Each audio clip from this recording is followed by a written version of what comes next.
1500 आदिवासी लोगों को यहाँ मौत के घाट उतार दिया था। वो तो गिनती करी गई थी कि 1500 लोग मारे गए, पर उन लोगों को वहां उस इतिहास को याद करो जो ये पहाड़ी इतनी बड़ी है, कौन कहां गिर करके मर गया और कौन कहां गिर करके मरा, उसके बाद में जानवर खा गए, उनकी गिनती नहीं हुई। मैं तो इतिहास के अंदर दर्ज किया कि 1500 ही आदिवासी मारे गए, पर यह भी हमारे इतिहास के साथ में कहीं न कहीं खिलवाड़ हुआ है साथियों। आज उसी तादाद में इस मानगढ़ पहाड़ी पर इकट्ठे हुए तमाम गणवीरों को मैं एक ही बात कहना चाहूंगा, तमाम युवाओं को एक ही बात कहना चाहूंगा, ज्यादा नहीं बोल करके कि एक व्यक्ति था हमारे समाज के अंदर जो जन्म लेकर, आदिवासी समाज के अंदर जन्म लेकर धीरे धीरे बड़ा होता है और कहीं 20-22 साल के अंदर वो अपने हक अधिकारों की लड़ाई लड़ने वाला होता है। कौन जानता था उस व्यक्ति को जो पैदा होगा समाज के अंदर और 20-25 साल की उम्र में बहुत कुछ करके और आज हमें हमारा जमीर जिंदा करने के लिए और इस धरती पर हम मूल मालिक के करके पुकारते हैं अपने आप को। कौन जानता था उस भगवान बिरसा मुंडा को? आप ये बात हमेशा याद रखिए, अपने कानों के अंदर, अपने दिमाग के अंदर याद रखिए। और मैं कहना चाहता हूँ, कौन जानता था उस व्यक्ति को जो तानाशाही और सामंतवादी लोगों से लूट करके गरीबों में बांट करके हमें हमारा भरण पोषण करता था? कौन जानता था उस व्यक्ति को?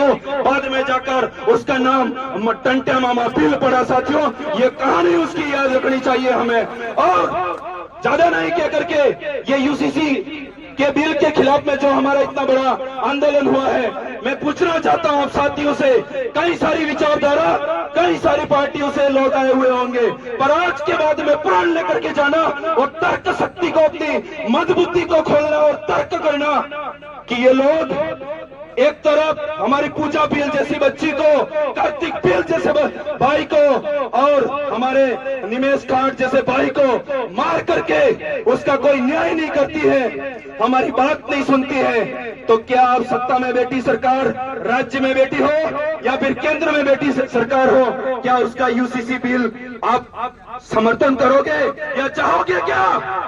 जब आप लोग हम आदिवासियों की कोई बात ही नहीं सुनना चाहते तो आपका ये यूसीसी बिल लेके जाइए।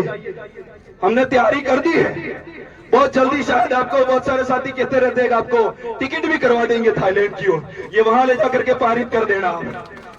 इसलिए मैं ज्यादा नहीं कह करके अपनी वाणी को विराम देना चाहूंगा और जो युवा यहाँ पर आए हैं आज प्रण लेकर के जाए।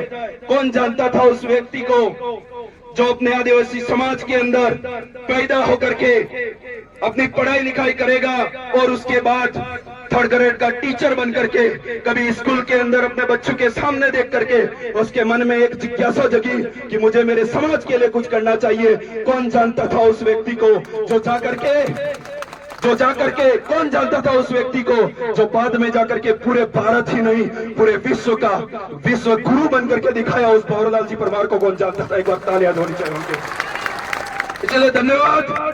और जो तमाम साथी कम मेहनत करके इस रोड से आए हैं और जो ज्यादा साथी जो इस पहाड़ी से चढ़ करके आए हैं, वो अपना पसीना और अपनी मेहनत याद रख करके जाना और कभी यहाँ की जो ये यात्रा है वो मत भूलना। और उनको राजकुमार जी बता रहे थे, विधायक साहब बता रहे थे कि उनको उस समय ऐसी चाबी लगानी है जो ये हर बार हमारे पास झूठी चाबियां लगा करके विधानसभा में पहुंच जाते हैं। हमें ऐसी चाबी लगानी है इस बार कि इनकी ताले जो है जंग खा जाए, नगोसा भी तोड़वा पड़ी से वो हालत हुई जाए। इसलिए धन्यवाद। और तमाम युवाओं से एक ही आह्वान करना चाहूंगा आदिवासी परिवार के मार्फत और जो भी तमाम संगठन के साथी आए हैं, ये जो बैनर अगर लग जाता है उसके नीचे सारे संगठन, सारी पार्टियां और सारे बड़े बड़े तमाम जो हम संघर्ष कर रहे हैं संगठन है वो सारे जीरो हो जाते हैं। तो मैं तमाम साथियों को कहना चाहता हूं, रख हौसला, वो मंजर भी आएगा, तुझ प्यासे के पास ये समंदर भी आएगा, रख आदिवासी परिवार की जाजम पर कदम, तुझे तेरा बिल प्रदेश भी मिलेगा, मिलने का मजा भी आएगा। धन्यवाद। इसी के साथ में रतलाम दरा से आए हुए सभी भील प्रदेशियों को क्रांतिकारी जोहार।